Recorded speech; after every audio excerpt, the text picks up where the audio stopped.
Howdy, this is Mackenzie Franklin from SideGame LLC here in Colorado Springs, Colorado. Today I'm bringing you a board game showdown, Ark Nova versus Terraforming Mars versus Underwater Cities. We're going to take a look at these three engine-building, card-driven Euro games and explain the differences between them with some overviews and then go into detail about their action systems, their card draw and engine building, their card draw rates, the round structure, the solo mode, and then my final thoughts about them and give you my ultimate opinion on which I prefer out of the three. If you haven't subscribed to the channel already, please make sure that you do. It is the best way to help us grow. And for those of you already subscribed, thank you so much for the continuous support. I'll make sure to put timestamps below so you can jump to the different sections that you'd like to look at. And let's get started talking about some games with our overviews. The first game in this showdown is Ark Nova. A brief overview of the game has you playing as zookeepers. You'll be adding different animals into enclosures in your zoo, as well as using an action mechanism and managing that efficiently to gain powerful actions. You use these actions to play cards, add cards to your hand, as well as gain passive income and passive bonuses through the placement of tiles, as well as by scoring the different types of victory points in the game. Seeing as Ark Nova is the most recent of these games, there's no expansions for it right now, but there's definitely going to be some on their way. The next game we have here is Terraforming Mars, and this is the oldest out of the three games, but it has the most content, and it's actually the most well-renowned, being ranked overall 4 on BGG. Now this game has you playing as giant corporations. You're going to be on Mars and doing your best to increase the global parameters. Every time you do this, the government gives you support in the form of your TR, your Terraform rating. By getting that up, you'll gain extra income at the end of every round, but you'll also be racing for some milestones and awards. These will give you some extra points, and then building an engine by increasing your different production rates. At the end of each round, you'll add some new cards to your hand and progress after generation to increase your potency in engine building as well as helping out the terraforming of Mars. As Terraforming Mars has been out the longest, it's naturally going to have the most expansions in comparison to any of the other games on this list. The first one here is Venus Next, and this is going to add a new global parameter to the game, as well as a new standard project and allowing you to air scrap, basically make Venus livable. It's going to add some new tags, new cards, new corporations that all interact with the Venus tags, as well as a new milestone that will actually benefit you for helping out in playing those Venus cards. This one is a pretty optional expansion because it's going to have some focus drawn towards this. It's also going to extend the length of the game, but it has some interesting ways to also combat this extra length, and that's at the end of every round, the first player gets to bump up one of the global parameters, whether that be putting out an ocean, etc. So you have lots of ways to control what's going on, and you can find this a positive or a negative, so it's kind of up to you if you want to implement this one.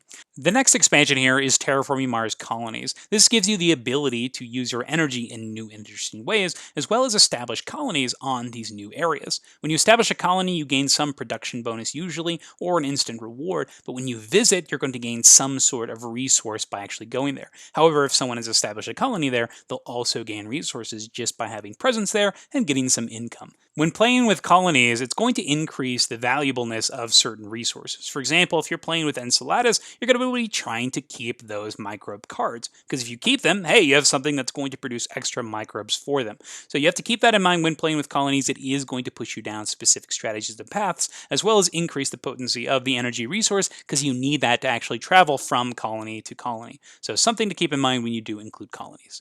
Our next expansion is Turmoil, which introduces diplomacy into the game. It introduces a new form of area control with this Senate board. Based on where you have pieces, you're going to potentially benefit from these passive bonuses. In addition, whoever has the most characters in one of these areas is going to determine who actually is going to be ruling at the time, which is going to provide some form of passive bonus that all players can take advantage of. For example, here you can pay $10 for these two things. This might be good and push you into participating in certain strategies, or maybe you lobby in order to make your corporation succeed a bit more with the resources available. In addition to this form of area control, there's also going to be these global events that are going to happen, which may throw a wrench in your plans. So that's something that you can be aware of and plan, because you will see them before they actually happen and be able to prepare for them, potentially. Up next is Prelude, my favorite expansion of all time, actually, for every single board game. This has you kickstarting your engine building through the use of Prelude cards. I think this is a natural inclusion, as it's going to shorten the time length and also cater towards your specific faction. If you have a faction that's really focusing on using plants, get something with plant production. If you're using something that really focuses on needing energy or using titanium, you can pick cards that cater towards that. I love that it gets you started, gets you starting to play cards, and you can use these Prelude cards in conjunction function with your starting hand of cards. Great choices, great options, a wonderful expansion. The last expansion is Hellas and Elysium. I'm not going to talk about the big box expansion because most of that is just cosmetic. It does change and rework some of the cards, put out tiles, but I don't think it's that important. But Hellas and Elysium is pretty amazing. It just simply adds 2 new boards with new milestones, awards, and new printed board spaces with new bonuses. I really like this expansion because it's very simple in the way it's implemented, and it doesn't change any drastic things to the gameplay, but it offers you new paths and rewards to pursue. Really enjoy this one, and that's the last expansion for Terraforming Mars. The last game is Underwater Cities, where you're going to be creating habitats for humanity under the ocean. You do so through a worker placement system where you're going to be pairing cards matched to their color and then creating a giant tableau in front of you of different abilities and powers that you can use throughout the course of the game. The interaction comes from those worker placement blocking, as well as competing for these different milestones and special cards in the center of the table. Underwater Cities has a single expansion, New Discoveries, but it's a modular expansion that has a lot of varied content. The first one here is the Monument expansion. It gives you new spaces on your board that you're going to be chasing after, and these are going to give you more placement bonuses, which is really nice because it gives you more satisfaction and creativity when it comes to putting out the different pieces onto your personal player boards. And these player boards are actually enhanced now, being dual layered and fitting in your tiles really nicely. Another module are the Quick Start tiles. These give you starting resources and buildings, and you're going to draft them in reverse player order based on whoever is starting the game. I really like this as it's going to shorten the game by a single round and give you a kickstart towards specific goals and milestones. The last thing that's added are unique assistants, which will give you special player powers during the game. So that was an overview of the games and the expansions as a whole. Let's talk about specific mechanisms that set these games apart in a variety of categories. Starting off with our first categories, the action system. First, we have Ark Nova, which has an action mechanism that uses these 5 cards. All players have the same 5 blue cards at the start of the game, and then as you play, you're going to be potentially flipping them in order to get advanced actions. Now, on your turn, you pick a single card in one of the slots, push it down, and then perform the action at that strength. For example, if you did this association action, it says you can perform an association task at strength X. So it's underneath the 3, you would be able to do it at strength 3. After you resolve that action, you'll take the card, put it all the way to the far left, and then slide the rest of the cards down. So now your build would be in 3, your animals would be at 2, and then the association would be back at 1. So if you continuously use the action card that's at slot 5, you'll continuously get powerful actions. This is a great mechanism that's going to be rotating the different actions you're using and also punish you a little bit for repeating the same thing. So it's a great feeling whenever you're able to satisfyingly chain and combo the different actions at their relatively high strengths. A great addition to this mechanism is also the upgrading of cards. As you play, you're going to be able to flip these cards from blue to red and get more powerful versions of actions. This is going to increase their potency and make you maybe want to wait to get them stronger to get access to a stronger effect. For example, the animals here, when it's flipped, it lets you play animals sooner. However, if you wait for it to get all the way to the end to number 5, you're also going to be able to go up on your reputation. I really enjoy this system, and I think it just makes for some great choices when you're deciding on which cards to upgrade and when to do so. Terraforming Mars has you taking 1 or 2 actions on your turn. When you take that final pass, you'll go into an income phase, draw some more cards, and then do it again. Those actions include playing the cards in your hand, using the actions of the cards you've already played, or using the pre-printed actions that are on the board by paying the associated cost. These could be increasing the global parameters, or claiming a milestone, or fulfilling an award for some endgame scoring. In Underwater Cities, the game is ran round to round through worker placement. Whoever's highest on the initiative track will go first, placing their worker, blocking it for other players, and then performing the action. When you play to an action space, you also get to play a card from your hand with a matching color and get its associated effect. You'll do this 3 times, and then that round is over. You push to the next round, and you do this until you hit a production phase, and then you do it all over again. So you'll run through 3 of these production phases, and then the game's over. Simple worker placement, go to the space, take the action, and there's also an always available space in the center to get some extra card draw and some extra cash. Looking at just the action system, I love Ark Nova's system, as you have this river of cards in front of you and it offers you a puzzle from turn to turn. So the standout here is Ark Nova, particularly the way that the power levels increase, and then the cherry on top is the way that those action cards upgrade throughout the course of the game. The next category I want to talk about are the cards and the engine building that are present in the game.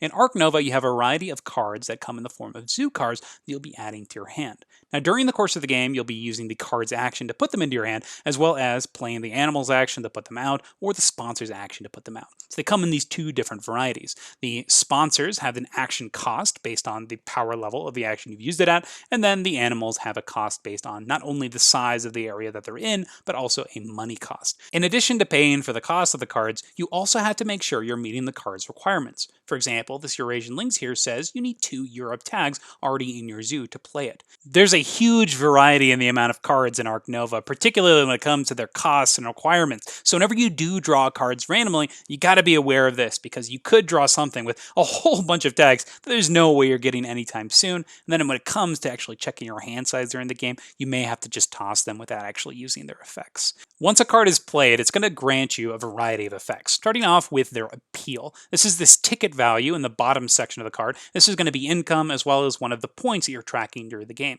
You also can get this conservation points, which is another form of victory points. And then lastly, the cards themselves will have some form of effect. For example, the cheetah here sprints, you get to draw cards. A lot of these card effects will be repeated, but you'll get familiar with them and see how they're thematic based on the animal that it is. For example, the tortoise will sunbathe, the cheetah sprints. It makes a lot of sense with how these cards work. And then you have the sponsors here, which have a bit more interesting effects. When you play them, generally they're going to have a yellow ability that's going to trigger instantly. Some have endgame effects, and some have passive effects as well. For example, the Science Lab here lets you get some extra card draw during each of the coffee break income phases. So you have some really cool choices when it comes to sponsor cards, and these are my favorite cards in the entire game.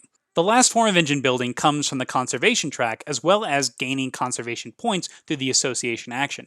Every time you do this, you're going to go up on this green space, and that'll unlock you some ability whenever you pass by one of these yellow spaces. This could give you upgrades on your cards, additional effects, one-time bonuses. In addition, when you take the association action, you can remove one of your cubes from your player board onto one of these public goals or a goal from your hand. And when you do so, it's going to unlock some form of income for you in the form of conservation points, money, enclosures. It's all based on how you want to approach it. Terraforming Mars' engine building comes primarily from the cards that you'll be playing generation from generation. They come in 3 different varieties, starting off with these event cards. Whenever you play an event, you just do what it says, then put it face down. A lot of these times, these events are going to give you some instant bonuses, giving you more resources, letting you play other cards, or increasing global parameters. For example, this small asteroid promo here allows you to increase the heat once, and this is going to give you terraform rating, which in turn will give you some income. So that's got some engine building there baked into the scoring and endgame conditions. Another card type that you can play are these action cards, and they're going to give you effects that you can use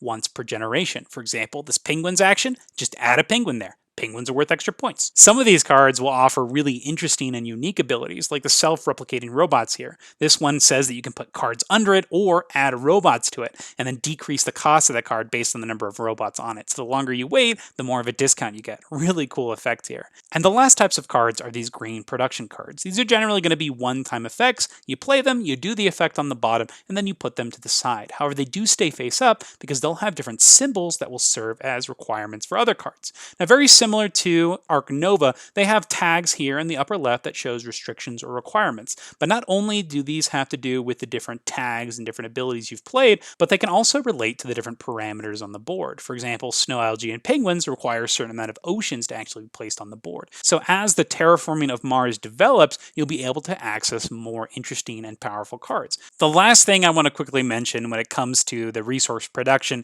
is that Terraforming Mars includes this great system of tracking your different production based on the different cards that you've played throughout the round. As we saw in snow algae, it's going to increase your plant and your heat production, but you'll actually track that on your own personal player board. There's a variety of these boards that you can get. Some are recessed. The base ones are not very good. They're just flat and you'll be using cubes. But the way that they track your resources is so simple, straightforward, and it makes so much sense. You can look at your board and each production phase, you'll gather resources and place them into these different wells based on the resource that you're producing. I think this does a great job at managing and organizing the different resources and allows you to get a clean picture as to what you're going to be generating and how much of a certain resource you have at any given time. Underwater Cities engine building comes from two different sources, the first being the cards that you'll be playing.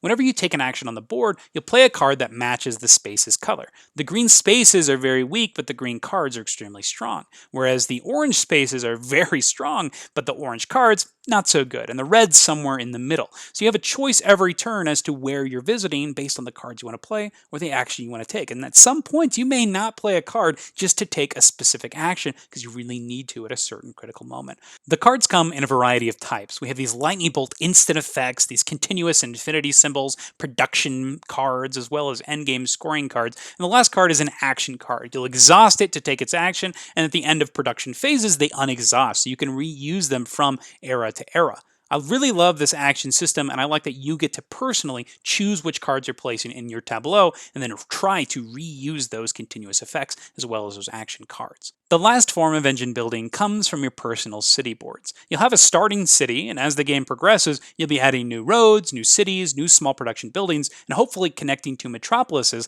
that will provide you with income bonuses.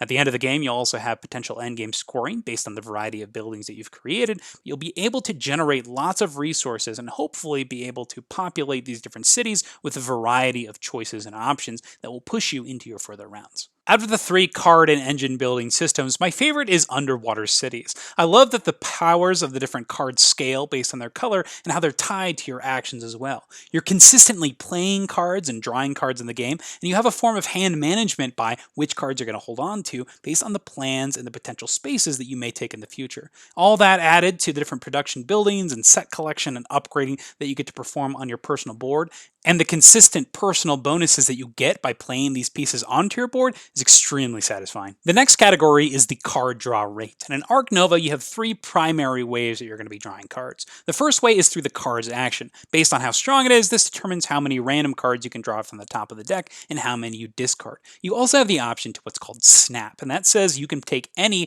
of these face-up 6 cards that are in the center of the table here. And I love this system. I think it's really cool that you basically have a second hand that's out in the middle here, but it's a little bit risky to rely on it because others can potentially snap and take those cards as well. In addition, when you upgrade your different action cards, when you play cards, if it's an animal upgrade, for example, you can play animals from your reputation range. For example, if your reputation was strength 3, you would have access to any of these 3 cards if you had the associated upgraded card. I really like this system because it puts a little bit of stress on the other players to potentially wanting to snap specific cards because they know that others can potentially play those for free. The last way that you add cards to your hand is through bonus actions. There are a lot of these yellow placement bonuses on the board, on these different tracks, that when you trigger them, they'll allow you to either draw a card randomly from the top of the deck, maybe snap a card, or even draw a card from your reputation range. This all feeds into each other and gives you some choice when it comes to taking from this center row of cards, or if you want to risk it and randomly draw from the top of the deck.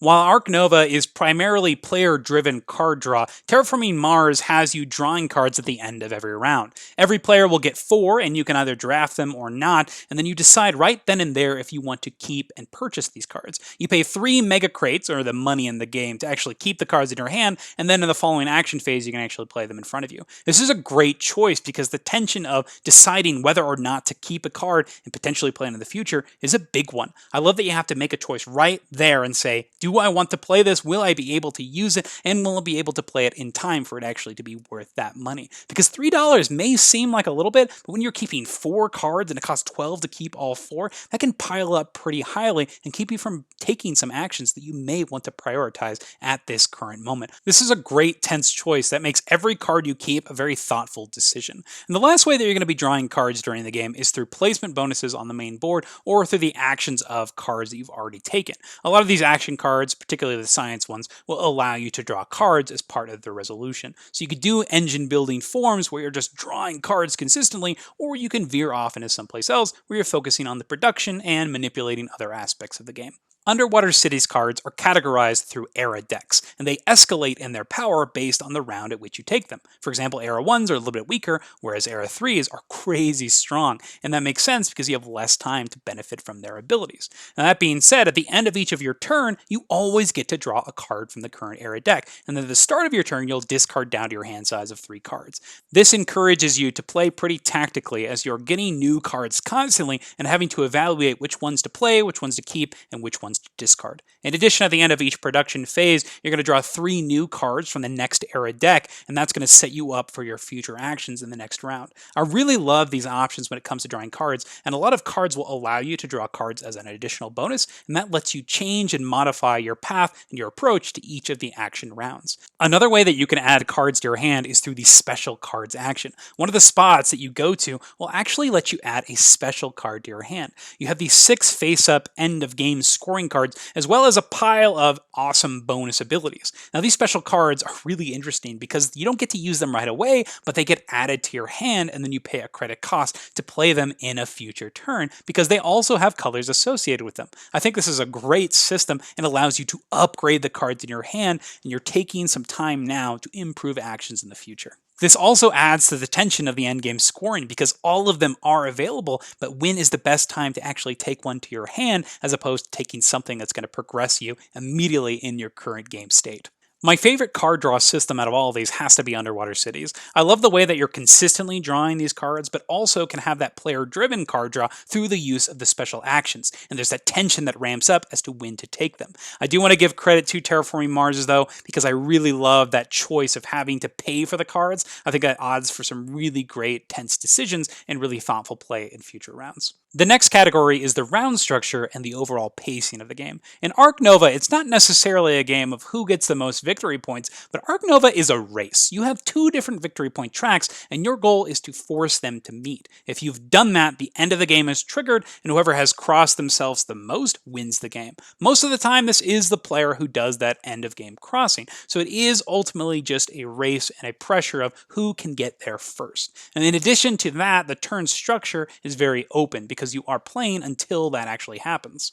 Seeing as there's no set end to the game, players are just going to take turn after turn until that end game condition happens. This can, however, be interrupted by what's known as the coffee break. There's this track at the top here, and each time that the coffee break marker would be moved from an action card or the effect of an ability, then it's going to get closer and closer to the end. Once it does finally get to the end, it's going to trigger sort of an income phase. This is going to make people check their hand size, discard down to 3 cards, remove tokens, get their association workers back, as well as clear off some of that middle row, and then trigger your income on your different buildings. In Terraforming Mars, you play what are called generations. This is the rounds in which everybody's going to be using their money, taking actions, and then once everybody has passed in that generation, you'll go into the production phase. You'll get all your different resources you've accumulated, and then you'll also draw your cards and set up for the next round.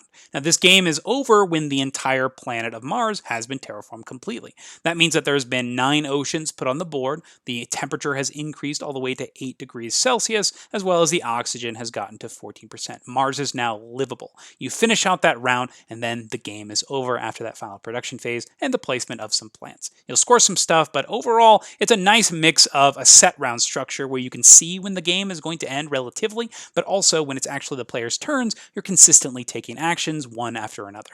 In Underwater Cities, you have a set number of rounds between each production phase. At the end of the 3rd production phase, the game is over. Each of these rounds leading up to these production phases has you placing 3 workers based on your turn order on this Federation track. Now, I really love the way that this increases the importance of each of your individual actions because you know you only have a specific amount before each production phase. This allows you to do some proper planning, and it also adds the importance of each of those actions. Do I really need to take this action now? Is it going to be taken on that next turn? And then the turn order matters that much more as well, which may encourage you to actually increase your standing on that track. For the round structure and pacing, I'm going to give this one to Terraforming Mars. I love that during the action phases, you're going to be consistently taking these small actions, going to keep you engaged, and at the end of each round, you get to do your production. And this feels really good because you're consistently using all of these cards that you've played, and you're getting big numbers during the end of the game, which is going to let you play some really powerful stuff. I also really love that the end of the game is kind of telegraphed. You can see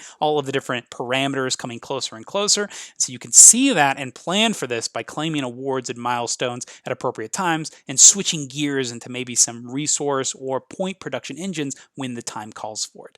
The last category I want to touch on are the solo modes of these games. In Ark Nova, you play the solo mode through the use of the solo tile. You place it on the board and put a bunch of cubes on it. At the end of each of your turns, you slide a cube over. Once all the cubes have been slidden over, then you'll trigger the coffee break. So this is the only time that the coffee break's triggered in the game, so you have to keep in mind that as you play. It's going to trigger quicker and quicker as the game progresses, but you are going to be pretty starved for money early on. The solo mode also has scalable difficulty, where you choose how much appeal you want to begin each game with. The whole goal is you want your tracks to cross, so the more appeal that you start with, the easier the game is going to be. The solo mode of Terraforming Mars has you playing a fixed number of generations as you try to terraform the entirety of Mars on your own. This is going to change the way that you evaluate your cards because you know exactly how much time that you have before the game is over, which is going to let you evaluate whether it's worth to take them, play them, and how much use of them you're actually going to get throughout your play of the game. If you're able to terraform the entirety of Mars, you win the solo challenge. The solo mode of Underwater Cities has you chasing after a specific point threshold, as well as having 7 connected cities in your underwater cities by the end of the game.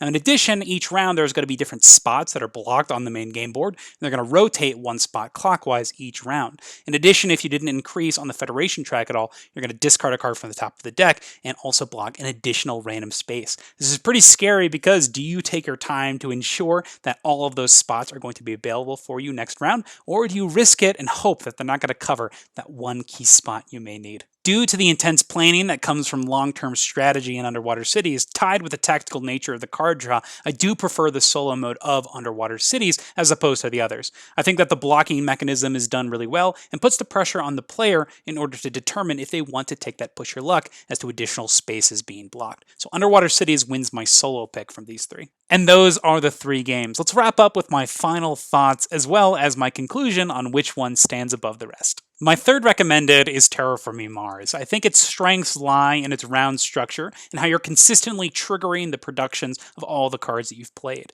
In addition, I love the choice of having to decide which cards to keep and which cards to pass on. Terraforming Mars' biggest weakness, though, is its lack of player-driven card draw. I do feel like you are at the mercy of that deck and which cards that you do get, as some will allow you to draw other cards, otherwise you're just hoping at the end of the round you do get something that's going to be useful for you to play.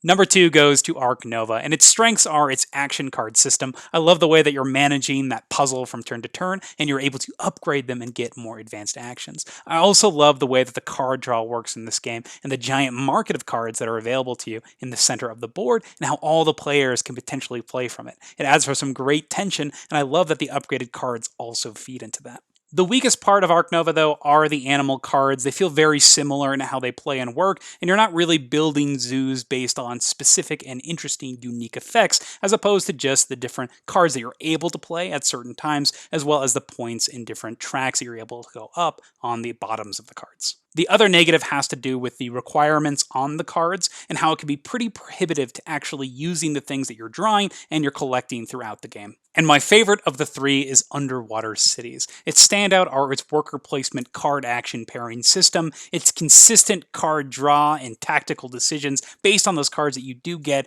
and then big production phases that encourage you to build these very interesting interconnected cities from turn to turn. I love the way that the error deck increases in strength as the game progresses, giving you a great natural build-up over the course of the game, and I love the tenseness that comes from that competition for the scoring and the different spots on the boards with the other players. The solo mode is also very interesting with adding push your luck to the system, and there's so much creativity in the different cards that you play. Now, the biggest negative for Underwater Cities is the game length. I feel that since there's so much tactical decisions that are going to occur throughout the game, that is something to be aware of, but there's also always that solo mode, which completely eliminates that because, hey, it's always your turn. And that is our board game showdown, Ark Nova versus Terraforming Mars versus Underwater Cities. What do you think about these 3 games? Which is your favorite out of the 3? Which one has the most interesting theme, the most interesting gameplay, the most interesting mechanism? I'd love to hear what you think. Thank you so much for watching SideGame Strong.